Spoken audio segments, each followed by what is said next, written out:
بسم اللہ الرحمن الرحیم۔ السلام علیکم۔ ناشکری کی سزا۔ ایک دن باراسنگھا جنگل میں ہری گھاس چر رہا تھا۔ پیٹ بھر جانے پر اسے پیاس محسوس ہوئی۔ اس جنگل میں شفاف پانی کی ایک ندی بہتی تھی۔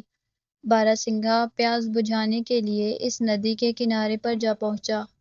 جب اس نے پانی پینے کے لیے منہ نیچے جھکایا تو شفاف پانی میں اپنا عکس نظر آیا۔ عکس دیکھ کر باراسنگھا بہت خوش ہوا۔ اس نے اپنے سر پر مضبوط اور لمبے سینگ دیکھ کر سوچا کہ ان سینگوں کی وجہ سے میری خوبصورتی کو چار چاند لگ گئے۔ اس کے ذہن میں خیال آیا کہ میں جنگل کا سب سے حسین جانور ہوں۔ اس سر پر سینگوں کا تاج بھی ہے، اس لیے جنگل کا بادشاہ شیر کو نہیں، مجھے ہونا چاہیے۔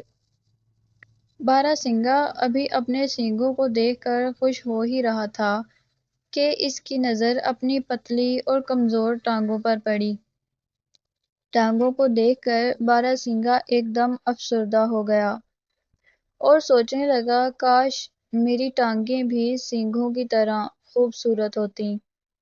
کچھ دیر اپنی ٹانگوں کو دیکھنے کے بعد باراسنگھا اپنے گھر کی طرف چل پڑا۔ وہ اپنی پتلی ٹانگوں کو کوستا ہوا آگے بڑھ رہا تھا کہ اچانک ایک شیر نے اس پر حملہ کر دیا۔ شیر کو اپنے تعاقب میں دیکھ کر باراسنگھا جان بچانے کے لیے گھنے جنگل کی طرف بھاگنے لگا۔ باراسنگھا انہی دہلی ٹانگوں کے ساتھ اتنی تیز رفتاری سے بھاگا کہ شیر بہت پیچھے رہ گیا۔ بھاگتے بھاگتے باراسنگھا نے مڑ کر اپنے تعاقب میں آنے والے شیر کو دیکھنے کی کوشش کی تو اس کے لمبے اور خوبصورت سینگ ایک درخت کی جھکی ہوئی ٹہنیوں میں الجھ گئے۔ اچانک سینگ پھنس جانے پر باراسنگھا بہت پریشان ہوا۔ وہ اپنے سینگ چھڑانے کے لیے سر توڑ کوشش کرنے لگا، لیکن اس کوشش میں اس کے سینگ ٹہنیوں میں مزید الجھ کر رہ گئے۔ اب اسے احساس ہوا کہ ان لمبے اور خوبصورت سینگوں سے اس کی دہلی پتلی ٹانگیں، جن کو وہ کچھ دیر پہلے بدصورت کہہ رہا تھا، زیادہ بہتر ہیں۔ انہی ٹانگوں کے سہارے اپنی جان بچانے کے لیے وہ اب تک بھاگتا رہا۔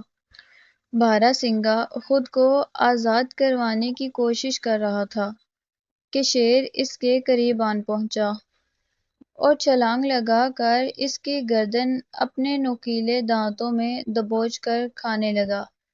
ہمیں ہمیشہ اللہ تعالیٰ کی نعمتوں کا شکر ادا کرنا چاہیے۔ تو فرینڈز، آج کی ویڈیو آپ کو کیسی لگی کمنٹس میں ضرور بتائیں، اور اگر ویڈیو پسند آئی ہو تو لائک، شیئر اور سبسکرائب کرنا مت بھولیں۔ Thanks for watching. اللہ حافظ۔